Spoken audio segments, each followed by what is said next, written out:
14 अगस्त 2005 सुबह का वक्त था। हीलियोस फ्लाइट 522 साइप्रस के लार्नका इंटरनेशनल एयरपोर्ट से ग्रीस के एथेंस इंटरनेशनल एयरपोर्ट जाने के लिए तैयार थी। सुबह के करीब 9:07 पर फ्लाइट ने उड़ान भरी। उस समय इसमें 115 पैसेंजर और 6 क्रू मेंबर सहित 121 लोग सवार थे और इसे उड़ा रहे थे 58 वर्षीय German contract base pilot Hans Jurgen Merten, जिन्हें कुल 16,900 फ्लाइट आवर्स का अनुभव था। वहीं इनके को पायलट के तौर पर मौजूद थे 51 वर्षीय पैम्पोस चार्लम्स, जिन्हें कुल 7,549 फ्लाइट आवर्स का अनुभव था। वहीं फ्लाइट अटेंडेंट के तौर पर एंड्रियास प्रोड्रोमो कमान संभाल रहे थे। उड़ान भरने के 5 मिनट बाद यानी 9:12 पर प्लेन 12,040 फीट की ऊंचाई पर पहुंच गया और इस ऊंचाई पर पहुंचने के बाद ही अचानक प्लेन में एक अलार्म बजने लगता है। जब इस अलार्म की जांच की गई तो पता चला कि ये take off configuration warning alarm था, जिसे देखने के बाद दोनों पायलट हैरान हो गए। और वो इसलिए क्योंकि take off configuration warning alarm तब बजता है जब प्लेन ग्राउंड पर होता है और उड़ान भरने के लिए तैयार नहीं होता। ऐसे में 12,000 फीट की ऊंचाई पर इस अलार्म के बजने का मतलब दोनों पायलट को समझ ही नहीं आ रहा था। स्थिति की गंभीरता को भांपते हुए उन्होंने एटीसी यानी एयर ट्रैफिक कंट्रोल से संपर्क साधना ही उचित समझा। फिर उन्होंने तुरंत ही एटीसी से संपर्क कर उन्हें बताया कि उनके विमान का take off configuration warning alarm बज रहा है। पायलट एटीसी को ये सब बता ही रहे थे कि इतनी ही देर में प्लेन के कॉकपिट में मौजूद कंट्रोल पैनल पर कई सारे अलार्म एक साथ बजने शुरू हो गए और इन अलार्म्स की आवाज के कारण पायलट्स की आवाज एटीसी तक पहुंचना भी बंद हो गई। साथ ही प्लेन का मास्टर क्वेश्चन अलार्म भी बजने लगा था, जिसका मतलब था कि प्लेन के कई सारे सिस्टम एक साथ ओवरहीट हो चुके हैं। दोनों ही पायलट्स की दिक्कतें अब बढ़ने लगी थी। उन्हें कुछ समझ नहीं आ रहा था कि अचानक ये सब क्या हो रहा है। इधर ये सब देखकर प्लेन में अफरा तफरी का माहौल बन गया। क्रू मेंबर लगातार यात्रियों को शांत कर रहे थे। सभी पैसेंजर्स को सांस लेने में काफी ज्यादा दिक्कत आ रही थी, इसलिए उनके ऑक्सीजन मास्क अपने आप ही नीचे आ गई। दरअसल जब प्लेन में ऑक्सीजन का लेवल कम होता है तो ऑक्सीजन मास्क अपने आप ही नीचे आ जाते हैं। इस दौरान प्लेन लगभग 18,000 फीट की ऊंचाई पर था। पायलट बार बार एटीसी से संपर्क कर उन्हें अपनी समस्या बताने का प्रयास कर रहे थे, लेकिन उनकी बात एटीसी तक पहुंच ही नहीं पा रही थी और कुछ ही देर में प्लेन का एटीसी से कनेक्शन भी पूरी तरह टूट गया। इसके बाद भी एटीसी ने बार बार फ्लाइट से संपर्क साधने की कोशिश की, लेकिन उन्हें कोई उत्तर नहीं मिला। प्लेन अब लगातार ऊपर की ओर बढ़ता जा रहा था। आमतौर पर इस रूट पर फ्लाइट को लगभग 1 घंटे और 45 मिनट का समय लगता है, यानी करीब 10:45 पर इस प्लेन को एथेंस एयरपोर्ट पर पहुंचना था। 9:23 पर प्लेन 34,000 फीट की ऊंचाई पर पहुंच चुका था। इसके बाद 9:37 पर यह विमान एथेंस के फ्लाइट इंफॉर्मेशन रीजन में पहुंच गया। 10:12 से 10:50 तक एथेंस एटीसी यानी एथेंस एयर ट्रैफिक कंट्रोल की टीम रेडियो कॉल्स के जरिए इस प्लेन से संपर्क साधने की कोशिश करती रही, लेकिन उन्हें कोई जवाब नहीं मिला। अब 10:45 हो चुके थे और इस समय प्लेन को एथेंस इंटरनेशनल एयरपोर्ट पर लैंड करना था, लेकिन प्लेन का अभी तक कुछ अता पता नहीं था। कुछ अनहोनी की आशंका के चलते ग्रीस अधिकारियों ने तुरंत ही अपने 2 सबसे बढ़िया F-16 फाइटर जेट को इस विमान को ढूंढने के लिए भेजा। कुछ ही देर में इन फाइटर जेट्स ने हीलियोस फ्लाइट 522 को ढूंढ लिया। इनमें से एक फाइटर जेट उड़ते उड़ते इस विमान के बहुत करीब आ गया था, ये देखने के लिए कि अंदर आखिर चल क्या रहा है। तो इस फाइटर जेट पायलट ने देखा कि प्लेन के अंदर को पायलट की सीट पर कोई बैठा हुआ है। वहीं मेन पायलट अपनी सीट पर सिर नीचे करके बेसुध हालत में पड़ा हुआ है। फिर ये फाइटर जेट पीछे गया और अब इसने पीछे वाली खिड़की से प्लेन के अंदर के हालात का जायजा लिया। लेकिन फाइटर जेट के पायलट के लिए हैरानी की बात तो ये थी कि अपने बराबर में 2 फाइटर जेट्स के उठने के बावजूद किसी भी पैसेंजर्स ने मुड़कर उनकी तरफ नहीं देखा। किसी भी पैसेंजर की तरफ से उन्हें कोई भी रिएक्शन नहीं मिला। तभी लगभग 11:49 पर फाइटर जेट्स के पायलट्स ने देखा कि एक शख्स प्लेन के कैबिन से होकर कॉकपिट की तरफ जा रहा है। कुछ ही सेकंड्स में ये शख्स प्लेन की पायलट सीट पर बैठा हुआ दिखाई दिया। कॉकपिट में बैठे इस शख्स को देखकर फाइटर जेट्स के पायलट ने इसे इशारा कर स्थिति के बारे में जानना चाहा। ये शख्स भी उन फाइटर जेट्स के पायलट्स को कुछ बताना चाह रहा था, लेकिन वो कुछ बोल ही नहीं पाया। तभी लगभग 1 मिनट बाद 11:50 पर प्लेन के लेफ्ट इंजन ने काम करना बंद कर दिया और प्लेन लेफ्ट साइड से झुककर तेजी से नीचे की ओर गिरने लगा। पायलट सीट पर बैठा वो शख्स इसे कंट्रोल करने की कोशिश तो कर रहा था, लेकिन वो इसे कंट्रोल कर ही नहीं पा रहा था। ठीक 12 बजे प्लेन के राइट इंजन ने भी काम करना बंद कर दिया। प्लेन का कंट्रोल अब पूरी तरह से खो चुका था। 12:04 पर प्लेन एथेंस से लगभग 40 किलोमीटर दूर ग्रामेटिको की पहाड़ियों में जाकर क्रैश हो गया और इसके क्रैश होने के साथ ही इसमें सवार क्रू मेंबर समेत सभी 121 लोगों की मौत हो गई। दोस्तों एक बार महसूस कीजिए उस पल को जब 121 यात्रियों से भरा ये प्लेन जब पहाड़ से टकराया होगा तो क्या गुजरी होगी उन फाइटर जेट्स के पायलट पर, जिन्होंने इन लोगों को अपनी आंखों के सामने जाते हुए देखा होगा और वो इनके लिए कुछ भी नहीं कर पाए होंगे।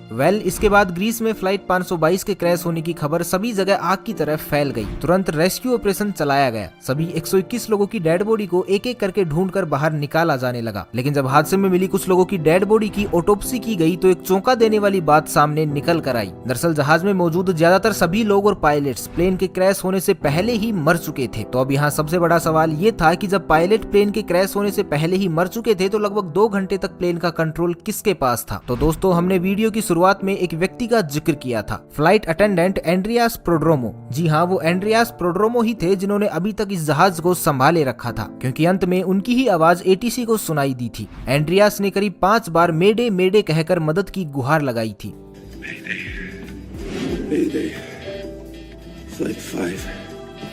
एंड्रियास के पास यूके कमर्शियल पायलट का लाइसेंस तो था, लेकिन उन्हें इतना एक्सपीरियंस नहीं था कि वो बोइंग 737 जैसे प्लेन को कंट्रोल कर सके। लेकिन बावजूद इसके वो इस विमान को घनी आबादी के क्षेत्र से दूर ले जाने में कामयाब रहे। जब एक्सपर्ट्स ने इस घटना के पीछे की वजह जानने के लिए जांच शुरू की तो उसमें सामने आया कि जब प्लेन लेफ्ट साइड में झुक गया था तो इसका कारण ये था कि प्लेन के लेफ्ट इंजन में फ्यूल खत्म हो गया था। लेकिन अभी भी इस हादसे की जड़ तक पहुंचा जाना बाकी था। तभी अचानक एक इन्वेस्टिगेटिव ऑफिसर की नजर कंट्रोल पैनल के एक बटन पर पड़ी और ये बटन था प्लेन के प्रेशर को सेट करने का। इस बटन को देखते ही उस ऑफिसर को पूरी कहानी समझ में आ गई। आपकी जानकारी के लिए बता दें कि प्रेशराइज बटन पूरे जहाज में एयर का प्रेशर कंट्रोल करता है। जनरली जहाज के बाहर लगे इंजन बाहर की हवा को थोड़ा थोड़ा करके अंदर भी भेजते रहते हैं ताकि विमान के अंदर बैठे लोगों को ऑक्सीजन मिल सके। आमतौर पर इस प्रेशराइज बटन को ऑटोमेटिक मोड पर ही रखा जाता है और अगर कभी इसे मैनुअल मोड पर किया भी जाए तो कैप्टन व को पायलट को इसका ध्यान रखना पड़ता है। अब हादसे की जड़ तक पहुंचने के लिए हम आपको घटना से एक दिन पहले ले चलते हैं, जब बोइंग 737 का ये जहाज अपनी रूटीन सर्विस पर गया हुआ था। वहां इसको अच्छे से चेक करके इसकी सर्विस की गई और वहीं इसकी जांच करने वाले लोगों ने इसे मैनुअल मोड पर करके इसे पायलट को सौंप दिया था। विमान की उड़ान भरने से पहले पायलट और को पायलट दोनों का इस ओर ध्यान ही नहीं गया कि उनके प्लेन का मैनुअल मोड चालू ही रह गया है और इसके कारण जहाज में धीरे धीरे ऑक्सीजन की मात्रा घटने लगी थी, जिसके कारण विमान में बैठे सभी यात्रियों को बेचैनी होने लगी। और जब कॉकपिट में बैठे पायलट्स को ये अलार्म सुनाई दिए तो उन्होंने इसके पीछे का कारण जानना शुरू किया। लेकिन एक बार के लिए भी उनका ध्यान इस ओर गया ही नहीं कि प्लेन का प्रेशराइज बटन ऑन ही रह गया है। इस वजह से कॉकपिट में भी ऑक्सीजन का लेवल घट गया था, जिसके कारण दोनों पायलट बेहोशी की हालत में जाने लगे थे। विमान के अंदर ऑक्सीजन मास्क तो सभी यात्रियों को मिल चुका था, लेकिन कॉकपिट में ऑक्सीजन मास्क अपने आप नीचे नहीं गिरते, जिस कारण से दोनों पायलट बेहोश हो गए। साथ ही प्लेन में मौजूद यात्री और क्रू मेंबर भी अब एक एक करके बेहोश होने लगे थे, क्योंकि इनकी पैसेंजर सीट के ऊपर लगा ऑक्सीजन मास्क केवल 12 मिनट तक की ही ऑक्सीजन दे सकता था और ऑक्सीजन न मिल पाने के कारण सभी लोग धीरे धीरे दम तोड़ रहे थे। प्लेन अब ऑटो पायलट मोड पर ही एथेंस की तरफ बढ़ता जा रहा था। एक समय ऐसा आया जब प्लेन में मौजूद सभी सदस्यों ने दम तोड़ दिया, केवल एक जने को छोड़कर, और ये थे फ्लाइट अटेंडेंट एंड्रियास प्रोड्रोमो। अब आप भी यही सोच रहे होंगे कि आखिर एंड्रियास इतने लंबे समय तक कैसे जीवित रहे। तो आपको बता दें कि एंड्रियास एक स्कूबा डाइवर थे और क्योंकि स्कूबा डाइवर अपनी सांसों को लंबे समय तक रोक पाने में सक्षम होते हैं, इसलिए वो अब तक जिंदा रहे। लेकिन ऑक्सीजन प्रॉपर न मिलने के कारण अब उनकी भी हालत खराब हो चुकी थी। लेकिन जैसे तैसे करके वो कॉकपिट तक पहुंचे और प्लेन को कंट्रोल करने की कोशिश करने लगे। लेकिन एथेंस तक पहुंचते पहुंचते ये प्लेन यात्रियों की जगह उनकी लाशों से भर चुका था। एंड्रियास अंत तक प्लेन को कंट्रोल करने की कोशिशों में लगे रहे, लेकिन दुर्भाग्यवश वो इसमें सफल नहीं हो सके और अंततः प्लेन पहाड़ियों में जा टकराया और इसमें सवार सभी 121 लोगों की दुखद मौत हो गई। इस घटना के लगभग 15 महीनों बाद ग्रीस के अधिकारियों ने इस घटना की रिपोर्ट पेश की, जिसमें बताया गया कि इस पूरी घटना के लिए सिर्फ और सिर्फ एक बटन जिम्मेदार था, प्लेन का प्रेशराइज बटन, क्योंकि ये बटन उस वक्त मैनुअल मोड पर था। लेकिन भले ही अधिकारियों को ये नहीं लगता हो, पर हमारी नजर में असल दोषी उस सर्विस सेंटर के एम्प्लॉय थे जहां प्लेन रूटीन सर्विस के लिए गया था, क्योंकि उन्होंने इस प्रेशराइज बटन को ऑटो से मैनुअल मोड पर कर दिया था। लेकिन इस बात की खबर किसी को भी नहीं दी थी। ऐसे में या तो उन्हें इसे वापस ऑटो मोड में डालना चाहिए था या पायलट को इस बात से अवगत करवाना चाहिए था, लेकिन उन्होंने ऐसा कुछ नहीं किया। शायद अगर वो इतनी बड़ी लापरवाही नहीं करते तो उस दिन 121 लोगों को अपनी जान नहीं गंवानी पड़ती। तो आपकी इस बारे में क्या राय है, हमें कमेंट करके जरूर बताइए। तो बस आज के लिए इतना ही, मिलते हैं एक नई वीडियो में। तब तक के लिए खुश रहें, मस्त रहें, हंसते रहें। भगवान करे आप सभी का दिन शुभ हो।